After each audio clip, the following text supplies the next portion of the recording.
UP board class 12 के प्यारे विद्यार्थियों, स्वागत है आप सभी का शिवम लेक्चरर में।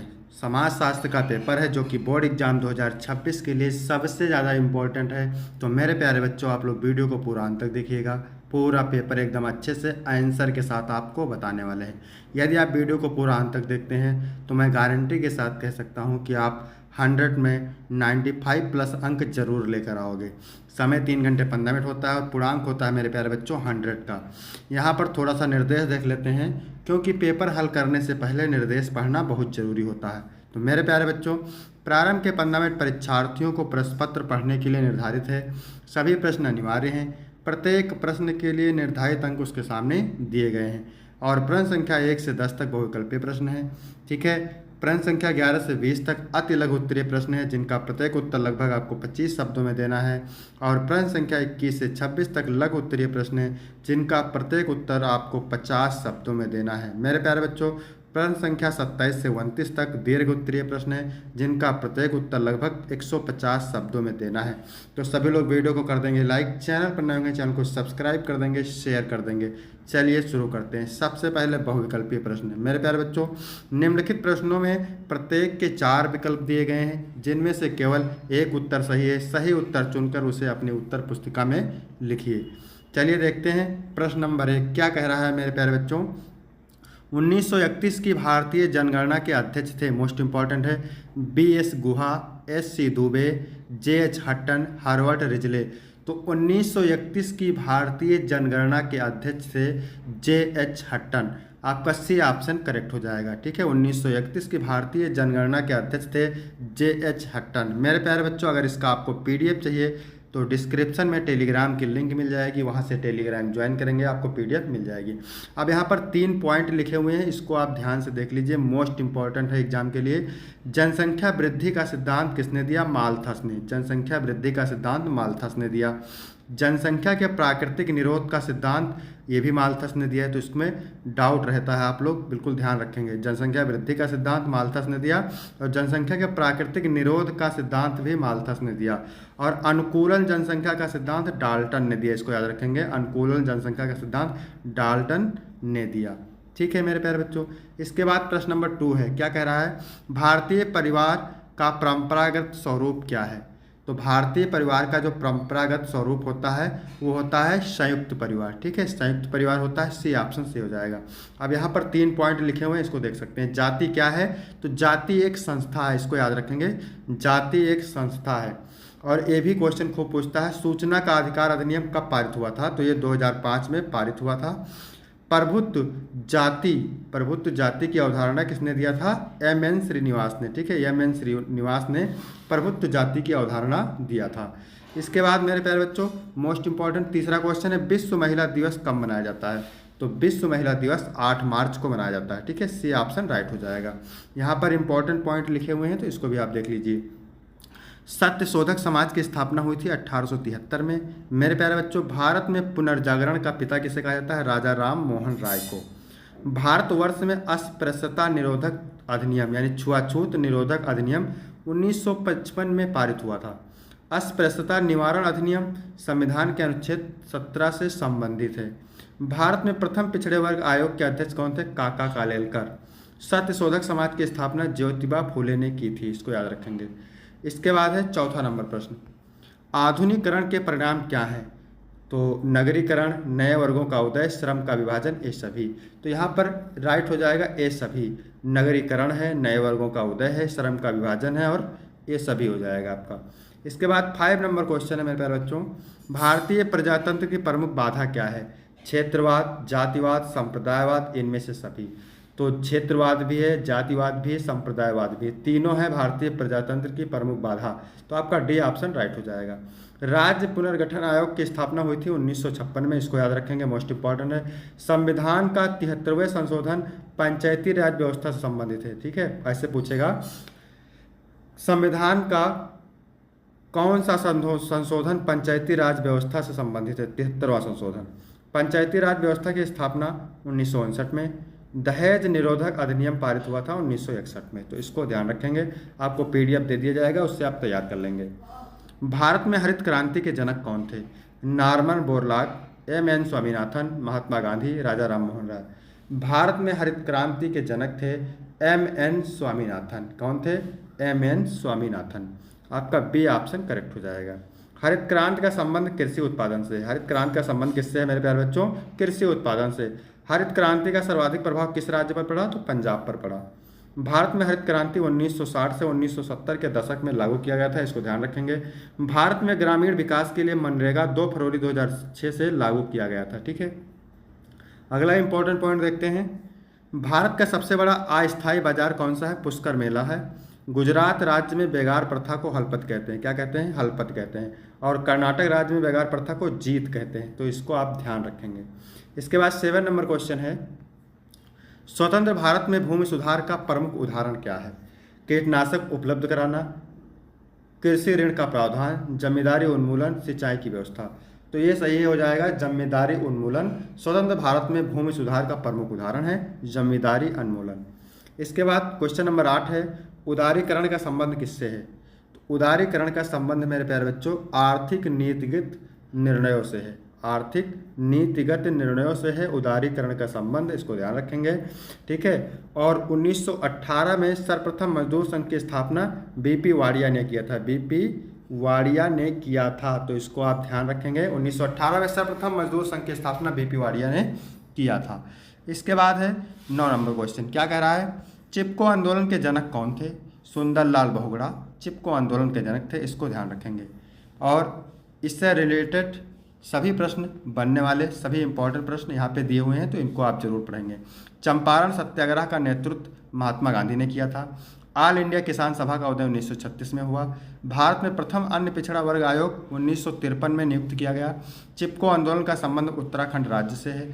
चंपारण सत्याग्रह बिहार में हुआ था, तो इसको ध्यान रखेंगे। 10 नंबर प्रश्न है, निम्नलिखित में से कौन सा एक समुदाय नहीं है? हिंदू समुदाय है, मुस्लिम समुदाय है, जनजाति समुदाय है, भीड़ समुदाय नहीं है, तो आपका डी ऑप्शन राइट हो जाएगा। यहाँ तक हो गए 10 बहुविकल्पीय प्रश्न। इसके बाद हम बात करेंगे अति लघु उत्तरीय प्रश्न की। ठीक है, तो अति लघु उत्तरीय प्रत्येक प्रश्न 3 अंक का होता है। प्रत्येक प्रश्न कितने अंक का होता है? 3 अंक का होता है। नागरिक समाज से क्या तात्पर्य है? प्रत्येक प्रश्न 3 अंक का होता है, उत्तर आपको 25 शब्दों में देना होता है। मोस्ट इंपॉर्टेंट है, नागरिक समाज से क्या तात्पर्य है?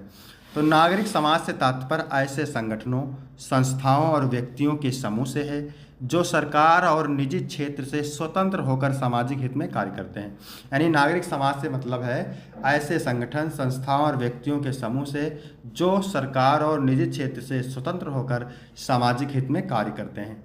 ठीक है, 12 नंबर प्रश्न है, जीवन प्रत्याशा का क्या अर्थ है? कई बार बोर्ड एग्जाम में पूछा गया है जीवन प्रत्याशा। तो जीवन प्रत्याशा का मतलब होता है किसी व्यक्ति या समूह के औसत जीवन काल का अनुमान, जो स्वास्थ्य, जीवन शैली और सामाजिक आर्थिक परिस्थितियों पर निर्भर करता है। फिर है ग्रामीण समाज क्या है? यानी गांव का समाज क्या है, ग्रामीण समाज क्या है? तो ग्रामीण समाज ऐसे संबंधित अथवा असंबंधित लोगों का समूह है जो एक दूसरे के साथ बड़े ही निकटता से जुड़े होते हैं। यानी ग्रामीण समाज ऐसे संबंधित अथवा असंबंधित लोगों का समूह है जो एक दूसरे के साथ बड़े ही निकटता से जुड़े होते हैं। फिर 14 नंबर प्रश्न है, बाजार क्या है? तो बाजार वह स्थान है जहाँ खरीदार और विक्रेता वस्तुओं, सेवाओं या विचारों का आदान प्रदान करते हैं। ठीक है, बाजार वह स्थान है जहाँ खरीदार और विक्रेता वस्तुओं, सेवाओं या विचारों का आदान प्रदान करते हैं, या भौतिक या डिजिटल रूप में हो सकता है। फिर है 15 नंबर, जाति और वर्ग में अंतर स्पष्ट कीजिए। मोस्ट इंपॉर्टेंट है, जाति जन्म आधारित स्थिर व्यवस्था है, जबकि वर्ग आर्थिक स्थिति पर आधारित गतिशील प्रणाली है। जाति सांस्कृतिक, वर्ग आर्थिक और पेशेवर पहचान पर केंद्रित होता है। इसके बाद है 16 नंबर क्वेश्चन, सत्तावादी राज्य क्या है? सत्तावादी राज्य वह है जहां सत्ता एक व्यक्ति या समूह के हाथों में केंद्रित होती है। इसमें नागरिक स्वतंत्रताएं सीमित होती हैं और विरोध सहन नहीं किया जाता है। अगला है 17 नंबर क्वेश्चन, सामाजिक परिवर्तन को स्पष्ट कीजिए। यानी सामाजिक परिवर्तन क्या है? सामाजिक परिवर्तन से तात्पर्य समाज की संरचना, मूल्यों, व्यवहार या संस्थाओं में होने वाले क्रमिक या त्वरित परिवर्तनों से है जो प्रगति या सुधार ला सकते हैं। क्वेश्चन नंबर 18 है, आर्थिक सुधार किसे कहते हैं? आर्थिक सुधार उन नीतियों और प्रक्रियाओं को कहते हैं जो अर्थव्यवस्था को अधिक कुशल, प्रतिस्पर्धी और स्वतंत्र बनाने के लिए लागू की जाती हैं, जैसे उदारीकरण, निजीकरण और वैश्वीकरण। इसके बाद है दलित वर्ग की प्रमुख समस्याएं क्या हैं। तो दलित वर्ग की प्रमुख समस्याएं हैं सामाजिक भेदभाव, छुआछूत, आर्थिक असमानता, शिक्षा की कमी, बेरोजगारी, भूमि अधिकारों का अभाव, हिंसा, राजनीतिक उपेक्षा, स्वास्थ्य सुविधाओं की कमी। ठीक है, दलित वर्ग की प्रमुख समस्या है सामाजिक भेदभाव, छुआछूत, आर्थिक असमानता, शिक्षा की कमी, बेरोजगारी, भूमि अधिकारों का अभाव, हिंसा, राजनीतिक उपेक्षा, स्वास्थ्य सुविधाओं की कमी। 20 नंबर है ग्राम पंचायत के 4 दायित्व बताइए। तो ग्राम पंचायत के 4 दायित्व निम्न हैं: गांव के विकास कार्यों की योजना बनाना, स्वच्छता और पर्यावरण की देखभाल करना, सार्वजनिक सुविधाओं का प्रबंधन करना, सामाजिक न्याय और सुरक्षा सुनिश्चित करना। इसके बाद है लघु उत्तरीय प्रश्न। ठीक है, उत्तर आपको 50 शब्दों में देना है। प्रत्येक उत्तर के लिए आपको 6 नंबर मिलेंगे। जनसांख्यिकी क्या है, मोस्ट इंपॉर्टेंट है, कई बार एग्जाम में पूछा गया है। तो जनसांख्यिकी वह सामाजिक विज्ञान है जो जनसंख्या से संबंधित विशेषताओं जैसे जन्म दर, मृत्यु दर, आयु संरचना, लिंग अनुपात, जनसंख्या वृद्धि, घनत्व और वितरण का अध्ययन करता है। यह जानकारी नीति निर्माण, संसाधन वितरण और विकास योजनाओं के लिए उपयोगी होती है। इसके बाद 22 नंबर क्वेश्चन है सांस्कृतिक परिवर्तन पर एक टिप्पणी लिखिए। सांस्कृतिक परिवर्तन वह प्रक्रिया है जिसमें समय के साथ समाज की मान्यताओं, परंपराओं, मूल्यों और व्यवहारों में बदलाव आता है। यह परिवर्तन तकनीकी विकास, शिक्षा, वैश्वीकरण, सामाजिक आंदोलन और संपर्क के कारण होता है। सांस्कृतिक परिवर्तन समाज को आधुनिकता की ओर ले जा सकता है। इसके बाद है 23 नंबर क्वेश्चन, सामाजिक विषमता क्या है। तो सामाजिक विषमता से तात्पर्य है समाज विभिन्न जाति, धर्म, लिंग, आयु, शिक्षा और आर्थिक स्थिति के आधार पर लोगों के बीच असमानता। यानी सामाजिक विषमता का मतलब है समाज में विभिन्न जाति, धर्म, लिंग, आयु, शिक्षा और आर्थिक स्थिति के आधार पर लोगों के बीच असमानता। यह असमानता अधिकार, अवसर, संसाधनों और जीवन की गुणवत्ता में भिन्नता के रूप में प्रकट होती है, जो सामाजिक न्याय, समानता और सामुदायिक सामंजस्य को प्रभावित करती है। इसके बाद 23 नंबर क्वेश्चन क्या कह रहा है, धर्मनिरपेक्ष राज्य कारण के प्रमुख विशेषताओं का वर्णन कीजिए। धर्मनिरपेक्ष राज्य कारण के प्रमुख विशेषताओं का वर्णन कीजिए। धर्मनिरपेक्ष राज्य की प्रमुख विशेषता है सभी धर्मों के प्रति समान व्यवहार, किसी विशेष धर्म को राज्य का समर्थन नहीं, धार्मिक स्वतंत्रता, कानून धर्म से प्रभावित नहीं होते, सरकार धार्मिक मामलों में हस्तक्षेप नहीं करती, नागरिकों को धार्मिक मान्यताओं के आधार पर भेदभाव से मुक्त रखना और संविधान द्वारा धर्मनिरपेक्षता की सुरक्षा। इसके बाद 25 नंबर क्वेश्चन है भारत में पिछड़े वर्गों की समस्याओं की विवेचना कीजिए। तो भारत में पिछड़े वर्गों को सामाजिक भेदभाव, आर्थिक असमानता, शिक्षा व स्वास्थ्य सुविधाओं की कमी, बेरोजगारी, भूमि और संसाधनों तक सीमित पहुंच, राजनीतिक हाशिए पर रहना, जातिगत भेदभाव और सामाजिक सुरक्षा योजनाओं का प्रभावी क्रियान्वयन न होना जैसी समस्याओं का सामना करना पड़ता है, जिससे उसका विकास बाधित होता है। 26 नंबर क्वेश्चन है हित प्रतिस्पर्धा, संविधान और सामाजिक परिवर्तन की चर्चा कीजिए। हित प्रतिस्पर्धा का तात्पर्य विभिन्न सामाजिक, आर्थिक और राजनीतिक समूहों के बीच अधिकारों और संसाधनों की प्राप्ति के लिए संघर्ष से है। भारतीय संविधान सभी नागरिकों को समानता, सामाजिक न्याय और अवसर प्रदान करता है, जो सामाजिक परिवर्तन को सक्षम बनाता है। यह संविधान समाज में न्यायसंगत बदलाव लाने के लिए महत्वपूर्ण भूमिका निभाता है। इसके बाद है विस्तृत उत्तरीय प्रश्न। ठीक है, तो विस्तृत उत्तरीय प्रश्न, प्रत्येक प्रश्न के लिए आपको कितने अंक मिलेंगे, 8 अंक मिलेंगे और उत्तर आपको 150 शब्दों में देना है। उदारीकरण ने रोजगार के प्रतिमानों को किस प्रकार प्रभावित किया है। उदारीकरण ने रोजगार के प्रतिमानों को व्यापक रूप से प्रभावित किया है। वैश्वीकरण और निजीकरण के बढ़ते प्रभाव से पारंपरिक नौकरियों में कमी आई, जबकि सेवा और सूचना प्रौद्योगिकी क्षेत्रों में नए अवसर बढ़े। संगठित क्षेत्र में रोजगार घटा, लेकिन असंगठित और ठेका श्रम में वृद्धि हुई। बहुराष्ट्रीय कंपनियों के आगमन से उच्च कौशल वाले रोजगार बढ़े, परंतु अस्थायी और अनुबंध आधारित नौकरियों का चलन बढ़ा। किंतु कृषि क्षेत्र में रोजगार घटा, जबकि शहरी और औद्योगिक क्षेत्रों में अवसर बढ़े। कुल मिलाकर उदारीकरण ने कौशल आधारित रोजगार को बढ़ावा दिया, लेकिन रोजगार की स्थिरता और सामाजिक सुरक्षा को चुनौती दी। ठीक है, तो इसमें अथवा करके 2 पूछता है, आपको 1 करना रहता है। तो यहाँ पर अथवा वाला देखते हैं, जात को परिभाषित कीजिए तथा इसके प्रमुख विशेषताओं का वर्णन कीजिए।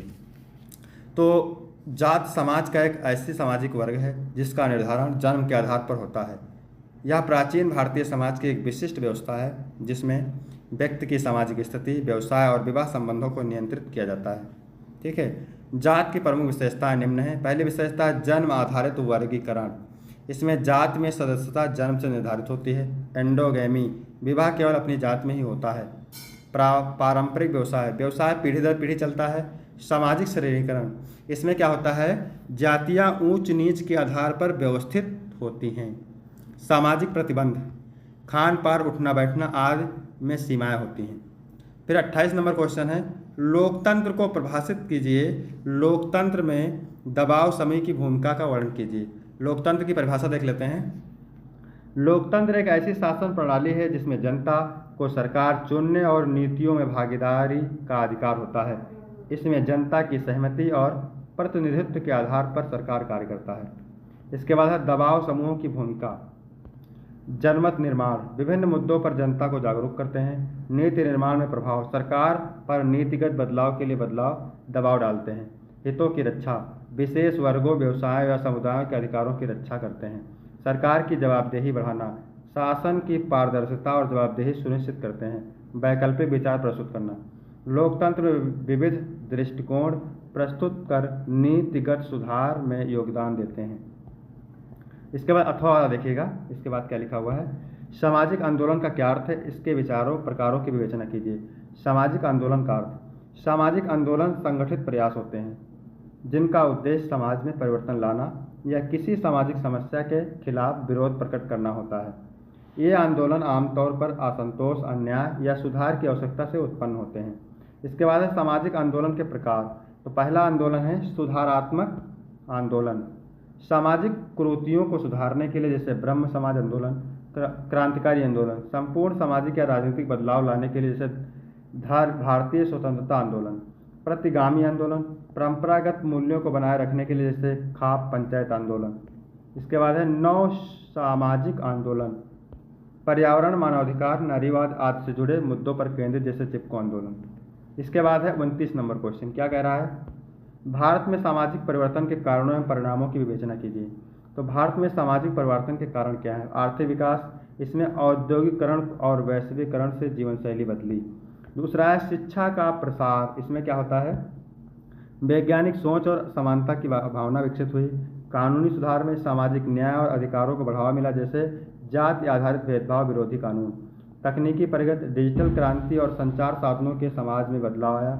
फिर है शहरीकरण, पारंपरिक मूल्यों में परिवर्तन और सामाजिक गतिविधियाँ बढ़ी। ठीक है, अब इसके परिणाम क्या होते हैं, तो इसमें सामाजिक समानता में वृद्धि, जाति, लिंग और वर्ग भेदभाव में कमी, परिवार संरचना में बदलाव, संयुक्त परिवार से एकल परिवार की ओर रुझान, महिला सशक्तिकरण, शिक्षा और रोजगार में महिलाओं की भागीदारी बढ़ी, संस्कृति में बदलाव, परंपरागत व आधुनिक मूल्यों का समावेश। इसके बाद है अथवा करके देखिएगा यहाँ पे, जनजातीय आंदोलन से आप क्या समझते हैं, सरकार द्वारा जनजातियों के हित में किए गए परिवर्तनों का उल्लेख कीजिए। तो जनजातीय आंदोलन का अर्थ, जनजातीय आंदोलन वह संगठित प्रयास हैं जो भारत के आदिवासी समुदायों के अधिकारों, संस्कृति, भूमि, संसाधनों और आत्मनिर्णय की रक्षा के लिए किए जाते हैं। ये आंदोलन शोषण, विस्थापन और सामाजिक भेदभाव के खिलाफ होते हैं, जैसे संथाल विद्रोह, भील आंदोलन और झारखंड आंदोलन।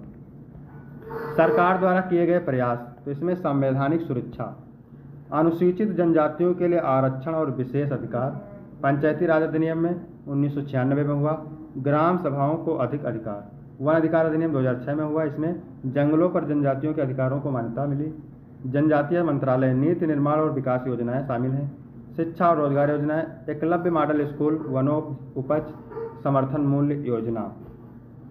यहाँ तक वीडियो कंप्लीट होता है। वीडियो कैसा लगा, वीडियो अच्छा लगा हो तो वीडियो को लाइक करेंगे, चैनल को सब्सक्राइब करेंगे। फिर मिलते हैं आपको अगले वीडियो में, तब तक के लिए जय हिंद, जय भारत।